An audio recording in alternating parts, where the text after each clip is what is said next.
The evening had barely settled when the first sting cut through me. Families are supposed to gather around birthdays with warmth, with laughter, with cake glowing under candles. But instead, my 65th began with a smile that carried poison and a son who could not meet my eyes.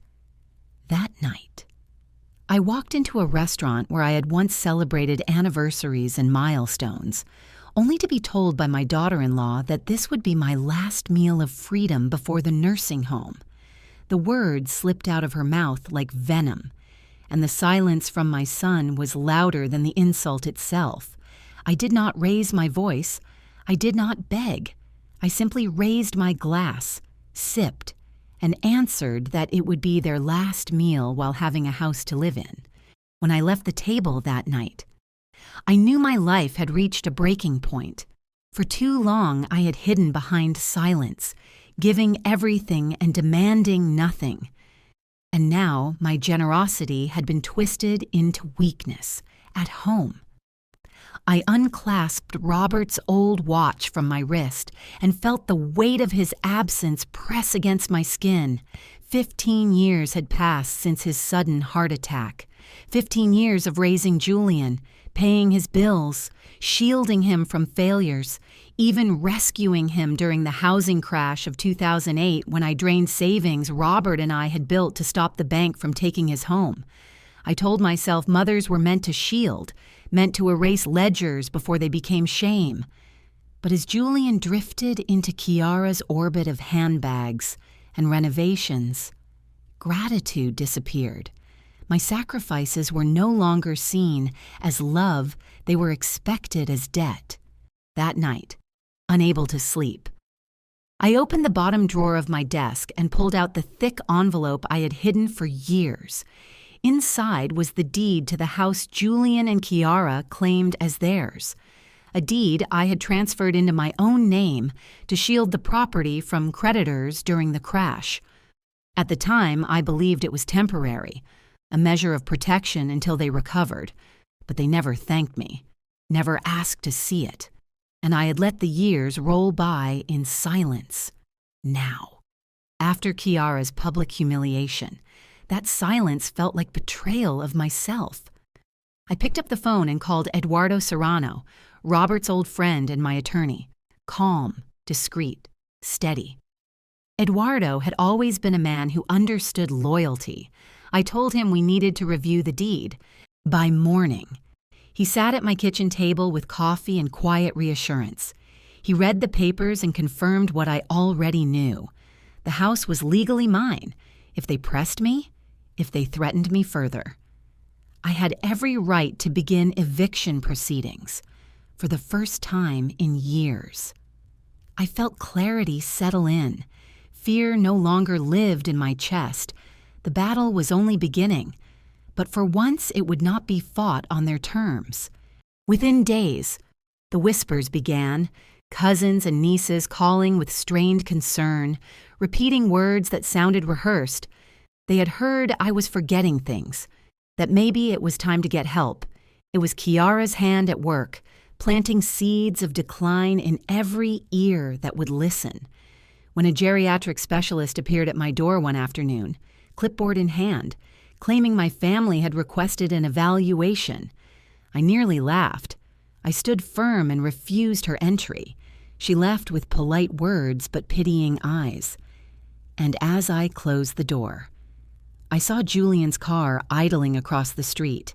He tried to suggest that maybe I should be checked. Maybe it wouldn't hurt. I looked at him, at the boy I had once held through storms, and asked what exactly I was forgetting. His silence said enough. I scheduled my own medical evaluation that night, blood work, cognitive tests, every proof I could gather. If Kiara wanted to build a narrative, I would answer it with facts. Yet the deeper betrayal came not from her words, but from what I discovered days later. In my jewelry box, heirlooms were missing: my mother's pearls, my aunt's emerald earrings, Robert's bracelet, gone. Eduardo sent a private investigator named Mendoza who traced them to a pawn shop near Old Town. The records were clear. They had been sold 2 months earlier. The photographs told the rest. My son, Julian, standing beside Kiara, her hand on his arm as he signed the papers. The pearls that had once glowed with my mother's memory dangled cheap in the shopkeeper's hand. The ache of that discovery nearly crushed me. It was not only Kiara's scheming, it was Julian's hand guiding the pen, his silence now carved into betrayal. Eduardo reminded me this was evidence, powerful and undeniable. I slid the folder closed, steadied myself, and told him to prepare for what came next. I was finished living as though I had nothing to protect. The pounding on my front door came before dawn, shaking the silence of the house like a storm. Kiara stood there when I cracked it open, her hair tangled, her eyes blazing with fury. Her voice rang down the street as she shouted that I thought a piece of paper made me queen, that I was nothing more than a bitter old woman trying to steal what she and Julian had built. Neighbors peeked from behind blinds, their curiosity mixing with pity. I did not argue. I did not match her volume. I simply closed the door, locked it, and called the police. When Officer Rodriguez arrived, his calm presence steadied me. By then, Eduardo was already on his way, a folder of documents tucked under his arm, as Kiara raged in the driveway. I handed the officer the deed, the pawn slips, and the bank records Eduardo had compiled. I told him plainly. The jewelry had been stolen. The house had been transferred years ago, and every cent that had gone into it had come from me.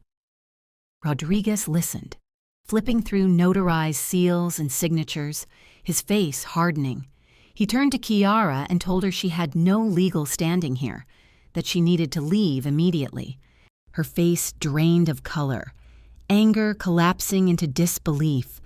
She turned to Julian, who hovered near the yard's edge. His shoulders slumped. He would not look at me. I said his name softly, but he stared at the gravel as if it might swallow him whole. Kiara hissed her final threat. You'll regret this, before dragging him toward the car. He did not resist. Eduardo's voice was firm when he turned back to me. It is time, he said. File the charges. My answer came steady, with no hesitation, eviction, theft. Enough was enough. 2 days later, Detective Silva called with news that landed like stone. Julian had been taken into custody at the downtown bank where he worked by the next afternoon.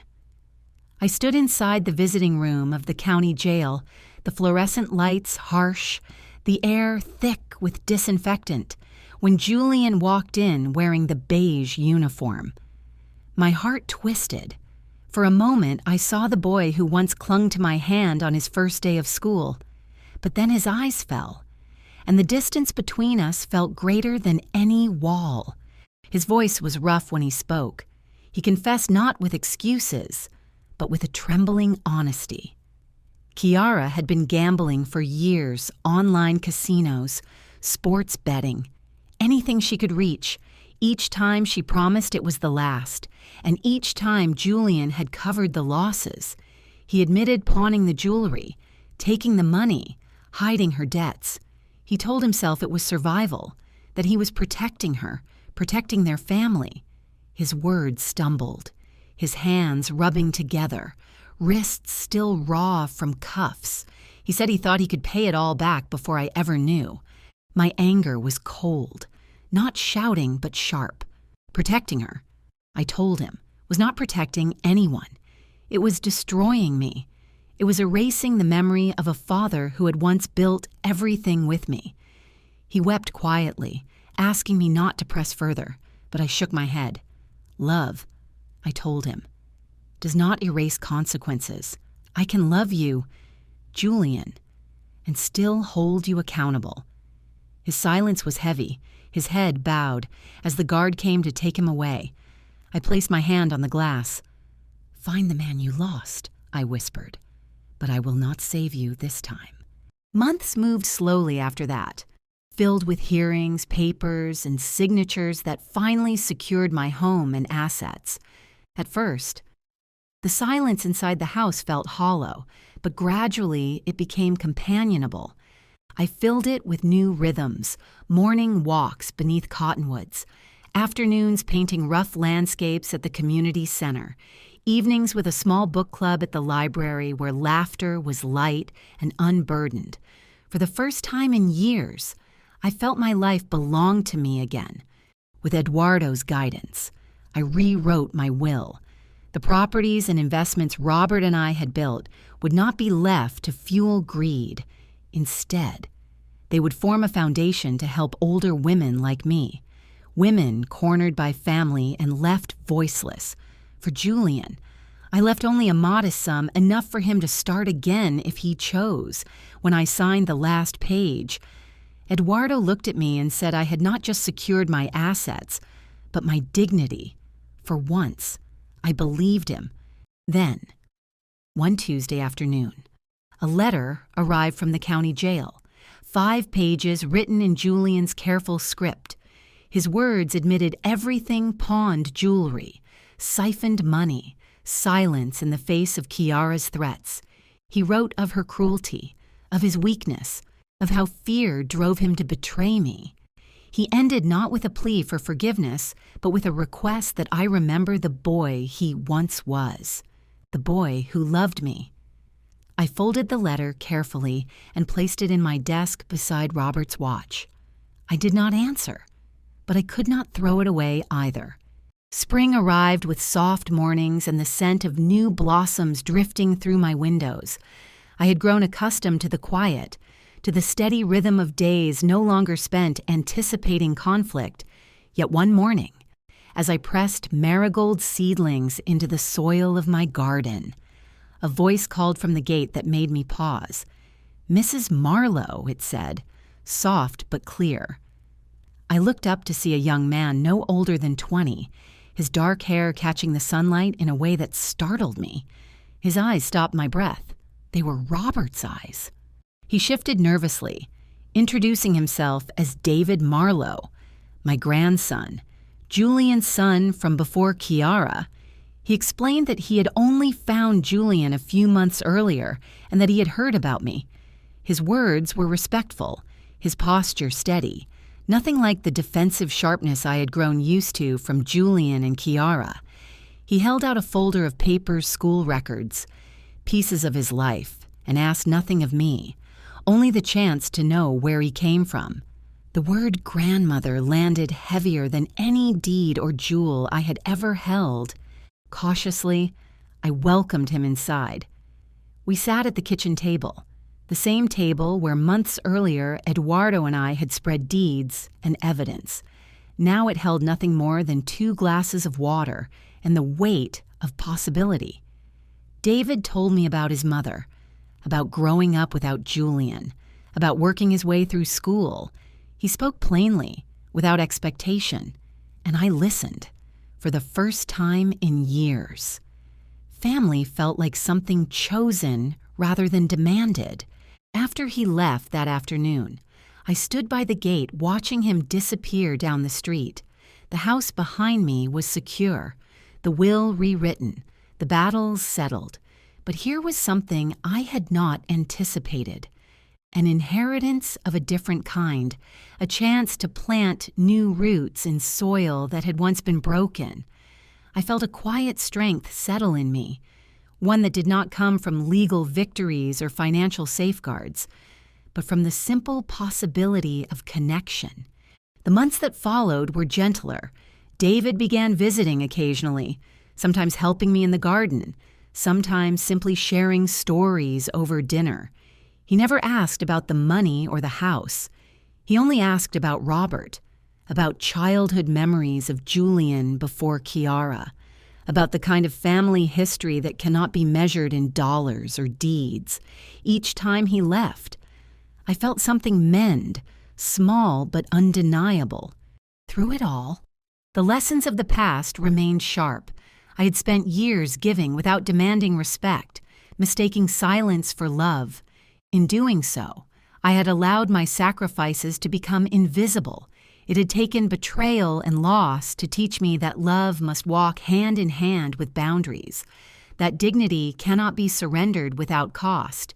When I signed the foundation papers that would direct my estate to women like me, I felt the weight of that truth. In the evenings, as the desert sky blazed pink and orange over the Sandia Mountains, I often sat with Maria, the caregiver who had become a friend, and shared laughter untainted by fear. Sometimes, when the night grew quiet, I would reread Julian's letter. The words still hurt, but they also reminded me of the boy who had once pressed his head to my shoulder when thunder frightened him. I chose not to answer. Not yet, but I also chose not to forget. Some wounds do not vanish, but they do not erase the whole of a life either. I began to believe what Dolores from the book club had told me one evening. It is never too late to start again, whether with paint on a canvas, laughter around a table, or the unexpected arrival of a grandson at my gate. Life still carried moments worth claiming. The future was no longer about what Julian or Kiara might take from me, but about what I could give intentionally, wisely, and with dignity intact. If you've been following Isolde's journey, let this be your reminder. Boundaries are not walls. They are safeguards for love and respect. Sometimes the bravest act is not holding on, but letting go and choosing to live differently. If this story moved you, please like, share, subscribe, and comment with your thoughts below. I'd love to hear your reflections.